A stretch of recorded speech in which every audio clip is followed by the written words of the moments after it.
আজকে রান্না করব সিম ফুলকপি আলু দিয়ে রুই মাছ। চলুন শুরু করা যাক। প্রথমেই আমরা রুই মাছটিকে লবণ, তারপর একটু হলুদ, তারপর সামান্য পরিমাণ আটার গুঁড়া নিয়ে এটাকে ভালো মতো মাখিয়ে নেব। তারপর একে একে আমরা মাছগুলোকে গরম তেলে ভেজে নেব।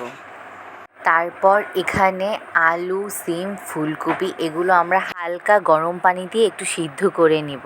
তারপর আমরা শিলপাটায় জিরার গুঁড়ো, একটু রসুন, অল্প একটু আদা এবং পেঁয়াজ নিয়ে আমরা সুন্দর মতো এটাকে বেটে ফেলব। বাটা মশলার স্বাদই আলাদা আসলে। এই যে আমাদের মাছগুলো ভাজা হয়ে গেছে, এই তো। তারপর আমরা একটি কড়াইতে তেল নিব। তেলটা একটু গরম হলে এটার মধ্যে আমরা আদা, রসুন, জিরার বাটাটা দিয়ে দিব। তারপর একটু সামান্য পরিমাণে মশলাটা কষানোর পর লবণ, হলুদের গুঁড়ো, মরিচের গুঁড়ো দিয়ে দিব। তারপর আমরা অল্প একটু পানি যোগ করে দিব।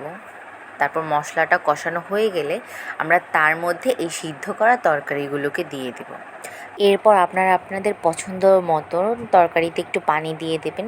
আসলে এটা যার যার নিজস্ব ব্যাপার, অনেকে ঝোল কম খায়, অনেকে বেশি খায়। তো আমাদের বাসায় ঝোল একটু বেশি খায়, তাই বেশি দিয়েছি। এই তো ঢাকনাটা উঠানোর পর এত পরিমাণ ধোয়া ছিল, তার জন্য একটু ভালো মতো বোঝা যাচ্ছে না।